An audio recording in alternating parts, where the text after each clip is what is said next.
Is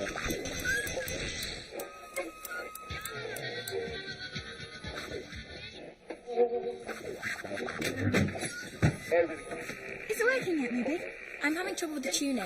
There must be a storm brewing. It's nearly 3 o'clock. That's it then. And welcome once again to Witches and Wizards Everywhere. My name's Icy Stevens, and I'm here with the quiz show that puts the sauce in sorcery, the Witchy Hour. He's so dreamy. You told me you'd never seen him. I have now, look. Ooh. And he's got a dreamy voice too. This week's captivating contest is taking place right here and now at the Salamander Witch School, who this week are challenging our mistresses of the art and 4-times champions, the girls with notions of oceans of potions, Pentangle's Academy, under the leadership of their team captain, Deirdre Swoop. Salamanders. We'll swallow 'em whole.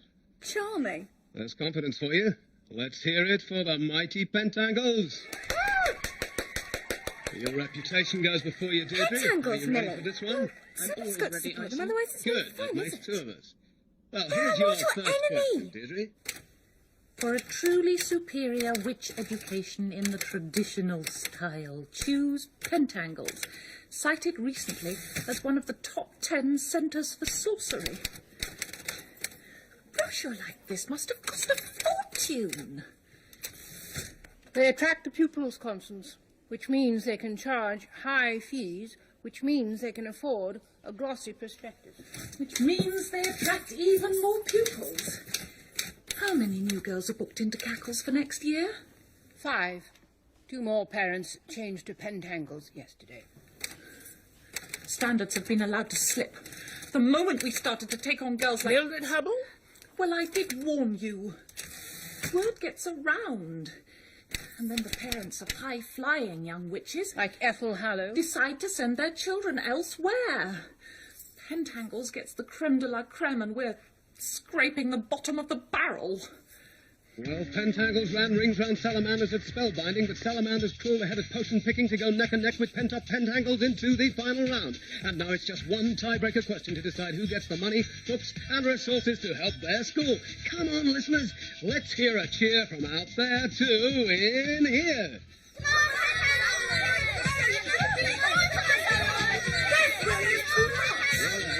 Feel like I hear the listeners out there cheering you. Take the last straw. I know we can loosen up here in golf. Ruby! Let us hear the end, Miss Drill. You can tell us off as much as you like. Please. We certainly have plenty of that. Go on then. Ready to croak? Then, here's the question. What is the spell for turning someone into a sausage? No such spell. Deirdre Swoop. It's a trick question. Alvarix Orcus Transdogomorphus. What were you pointing, Millie? Canis Germanicus Daxandurandus. Sausage dog, get it? That's the right answer, and that means that it's Pentangles who go through the next round.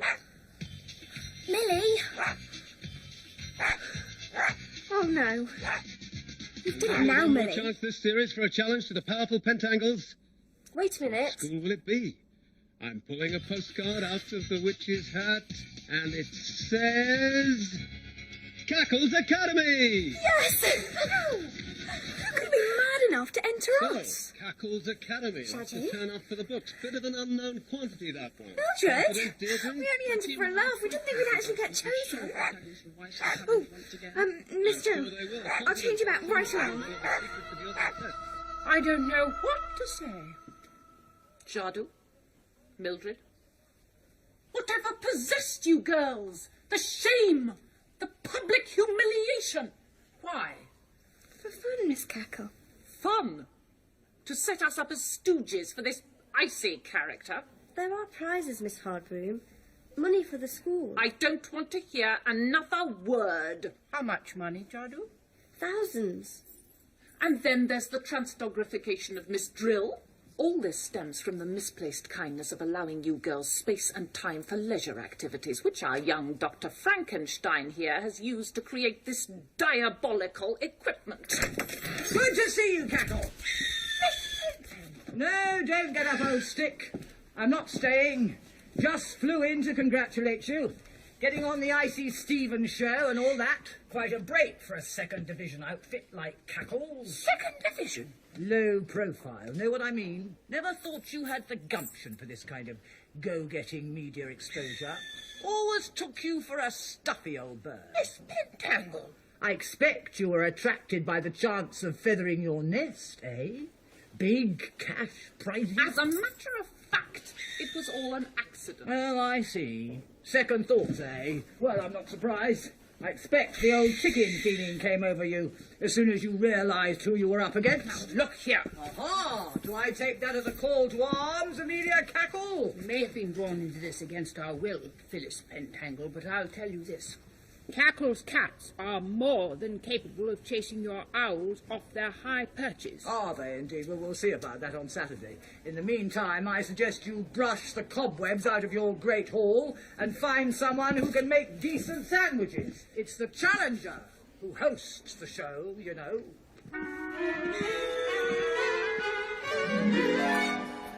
Well, what are you standing gawping at? Out! Out! All of you! Sit in the potion slab with the rest of your class while we decide how to deal with you.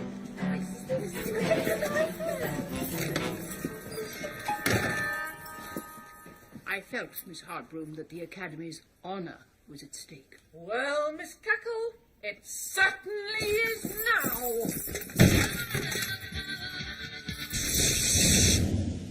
Does this mean you won't be helping, Constance? I shall cheer for the Academy on the day, Miss Cackle. Apart from that, my role will be strictly non-participatory.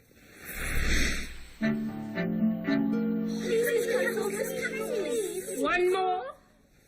Ruby? But what about Shadow and me? We started all this. I don't need reminding of that, Mildred. And I don't see why you pair should profit from your misdeeds by being picked for the team. I have chosen Griselda for the upper school, whose knowledge of obscure spells is legendary.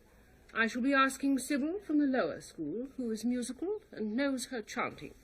Ruby, because despite her disobedience, she has the most scientific brain in the school, and Ethel, Because she's a Hallow. because she's the only one who has a chance against Pentangle's most deadly weapon, Deirdre Swoop.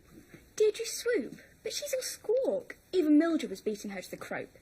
It's easy to sit amongst your friends, Enid, and make a lucky guess.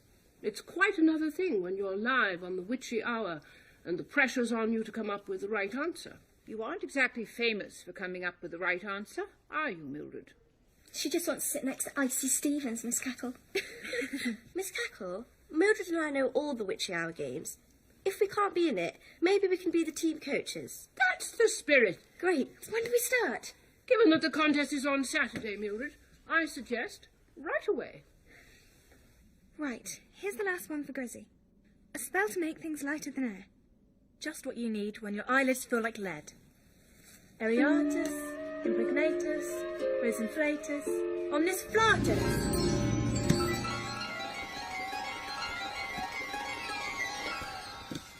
Well done, Grizz. Why don't we do some last-minute potion practice? Let's not. Come on, Ethel. You've been dragging your feet all week. What's your problem? Being ordered about by you and Mildred. I'm wasting my time with stuff I know already. Better than you. And 100 times better than her. Pride comes before a fall, Ethel. Oh, does it? If I get one question wrong, I'll fill my hat with cold porridge and eat it. Well, there's another. Another what, Miss Cackle? Another inquiry from a prospective parent. All this publicity on the airwaves is having an effect, Miss Harbroom. Like it or not. I do not, Miss Cackle, like it at all. What kind of parent is interested in a school just because it's on the radio? Elspeth Gray Malkin, Press Secretary of the Town and Country Witches Guild. Tanya Bodkin, producer of Channel 6's Witch Practice. Nora Nutmeg. Oh, marvellous! The media mafia want to send us their wild child witches, do they? Being fashionable, Miss Cackle, is not the same as being successful. And what do you call the girls working hard at spells and potions all day, every day for a week, being successful? Because that is what's been happening. A plate of prawn sandwiches and a glass of white wine. That's what Mr. Stevens' agent says he likes for his lunch. His agent? The man needs an agent to order his lunch. I expect he has to have the crusts cut off his bread. Constance. I don't want to hear any more.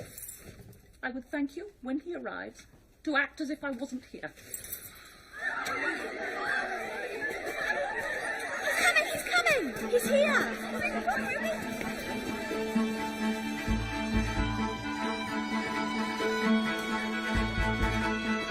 Hi. I'm Icy Stevens. May I come in? Hello? What are your names? Mildred. Jadu. Well, Mildred and Jado, why don't you two both take me to meet the headmistress? Right, yes, it's this way. Are you two girls taking part in the contest? No, we're only the coaches. Ah, well, I hope you've coached them well. You're going to have your work cut out beating the mighty Pentangles. I wouldn't waste your effort. You, junior girls, see to our brooms and organise some lunch for my little flock here. We've already done that. It's all set up for you in the potions lab. Good. You've had a long flight and we are all quite ravenous.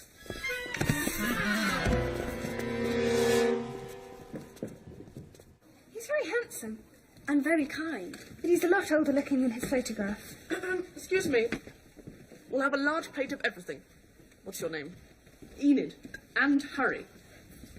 If she speaks to me in that tone of voice one more time, she won't have to wait this afternoon for a showdown. Enid, you can't. She'll spoil everything. Miss Cackle says we're to treat them with courtesy. They're pentangles. They're our guests. You're soft on them. What? You were cheering for them last week against salamanders. For fun? Maybe you do want to get in with them, just in case Miss Hardman throws you out and you need another witch school to go to. Enid, that's ridiculous. Come along, you two. If our junior ticks twitter about like this at Pentangles when they're supposed to be serving at table, we give them a jolly good picking. Oh, do you? So the producer turns to the wizard, who's all spiked and scratched from searching in the brambles, and says, "The trouble is you can't find the staff these days." Another prawn sandwich, Mr. Stevens? No, thank you. Perhaps we should ask your colleague to join us? Miss Hardroom gives her apologies, but she has quite enough on her plate already. Miss Hardbroom? My goodness, it is you. I had no idea. I'm sorry to interrupt, but I have so much to thank you for. Thank me?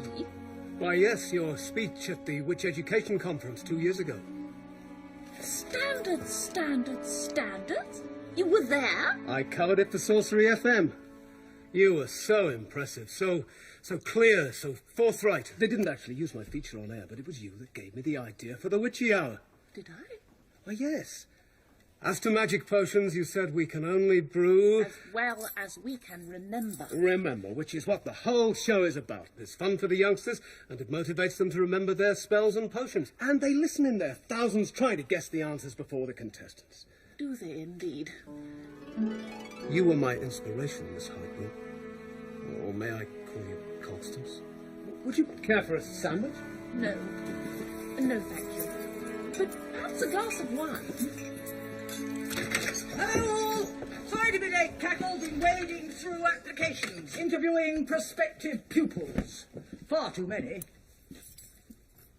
Still, I suppose it means second-class academies like yours can pick up the leftovers. As opposed to stealing what is not theirs by making exaggerated claims in advertising brochures. Now, the Witchy Hour is all about promoting goodwill and skill, but not about scoring points. It is essentially a friendly contest.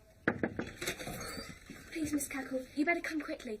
There's a big magic fight going on out by the broom sheds. Stop walking about and fight like a witch! You little jump-up oik! No wonder Cackle's explaining if you're the kind of girl they let in. Just stop a minute! The witch here is supposed to be about fun, not fighting. Oh, really? How sweet. Don't listen to her, Enid. Don't let her wind you up. You cowardly cheat! Albert Orcus, Transmogomorphus, Eno Alley, Stop that, Mildred! Pulitzer, Stop that at once! Deirdre Swoop! Come here immediately! Deirdre? Is that you? I don't care what you say, Cackle. It was a deliberate attempt to sabotage our chances. Just look at poor Deirdre. She can't possibly compete in that state.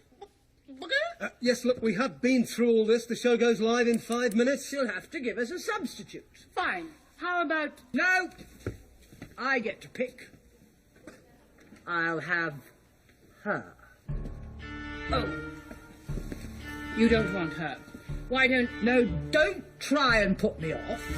If she's smart enough to do that to our team captain, then she knows her magic. Very well. Don't argue, Mildred. For the rest of the afternoon, your allegiance is to Pentangles. You will play for them as well as you would for your own school. Do really well, and you can have a permanent transfer. And that's Griselda Blackwood for Cackles. Quick on the croaker there. Very well, Grizzy. What is the Foster's effect? The term is applied to the tendency of magic to backfire or cause random disaster if misused.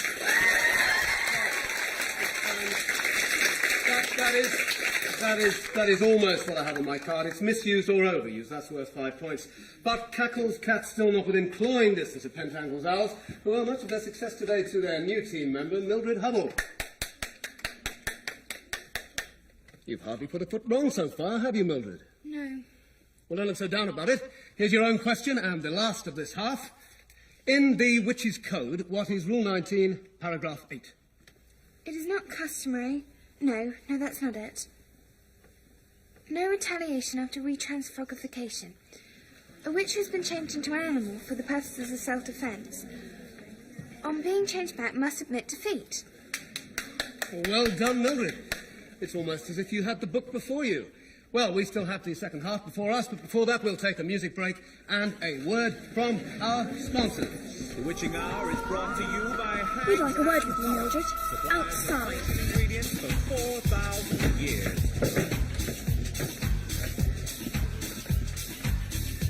Traitor! I'm nuts! You've been our friend for nearly 3 years now, and you never let on you knew all that stuff. You've been acting dim. Why? To get our sympathy, now she's got a chance to go to posh Pentangles. She's suddenly become a clever cox. No, that's not it. I've worked it out just now. It was reading those magic books over and over again, trying to coach you. Some of their magic's gone into me. A kind of spellbook spell. I can see the pages in front of me. Yeah, you look like it. Well, stop doing it. We're being slaughtered because of you. She can't, Enid. Miss Cackle asked us to do her best for them. I think she's done more than her best. It's about time she started doing her best for us.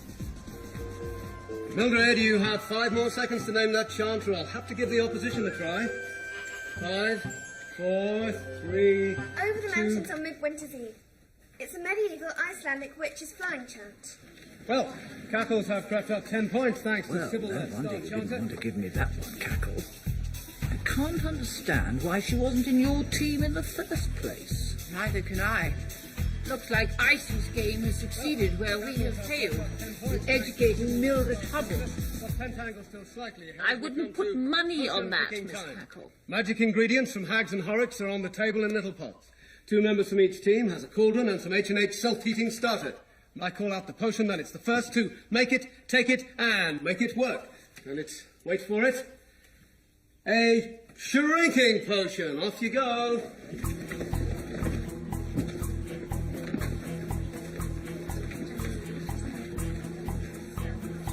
And Mildred seems to know exactly what she's doing, as usual. Don't worry, I'll get her. She's heading confidently for the henbane and hemlock. It's as though she were reading from an invisible list. Stop pushing. I wasn't pushing. But something's gone wrong. Mildred appears to be stuck. Ow, you've done it again. I never did it in the first place. As you can hear, there is a bit of a ding-dong developing here. If you keep on doing that, I shall be forced to defend myself under the Witch's Code. Rule 7, Paragraph 3. Time for the referee, I think. Alfrix, Orcus, Transfog and Mortis. Take it easy, girls. Rufus, Bothus, Randi,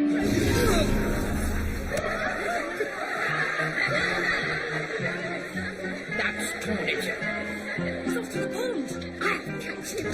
What do we do? What do we do? Stop twit-twooing, woman. We're still on air. Yes.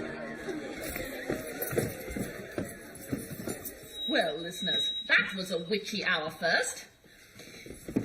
Icy Stevens has just hopped off for an early bath and left me, hot stuff head hardroom, to take you through the last round. Don't worry, we'll get through this. No one shrank, except in my estimation, in that last round, so Pentangles are still in the lead. But there is a chance for Cackles. If they can guess this last high-scoring question. Fingers on your klaxons. Ready? From the Witch's Code. What is rule number 8? Ethel. Never forget to keep your broomstick dry. No, never mix leftover potions. No, oh, I don't understand. I know all the rules in the book. Time's up. Mildred. There is no rule number 8. It's simply there to remind us that there's a rule for everything, even if we do not know what it is.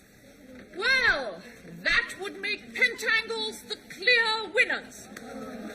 Were it not for the fact that this is the last of the series, and Icy, being still indisposed, and seeing as Pentangles' prime player has been a Cackles girl, Mildred Hubble, I have decided, in the spirit of the witchy hour, to declare this contest a draw.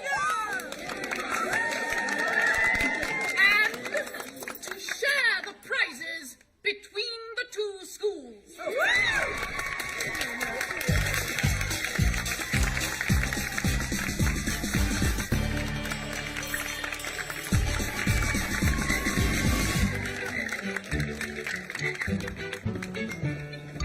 So, you won't consider my offer of a little nest at Pentangles, Mildred? No, thank you. I'd rather stay with my friends. Well, I shan't ask twice.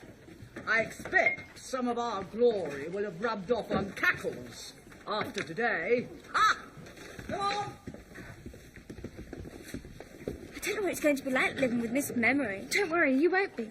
Miss Hardman says it's an enchantment called Libus Eideticus, and that the spell will wear off after a few days. Never mind, Lily. At least you got to work with Icy Stevens. Yes. Have you seen him with Miss Hardman after she changed him back from being a frog? Did she use a spell, do you think? Or the old fairy tale method? You were wonderful. Even as a frog, I could see that. We'll rename the show Super Witch Challenge. You were made for radio, the voice of authority. This will be worth a great deal of money, about 100 times more than you're paid to work here. We'll be working together, of course, as part of IC Productions. We could leave now. Jet to the south of France, start making plans. We need to be close. Your hand is on my arm. Well, surely you wouldn't want to let slip an offer like this one.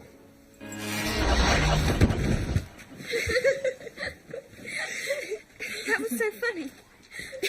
And I've just seen something even funnier.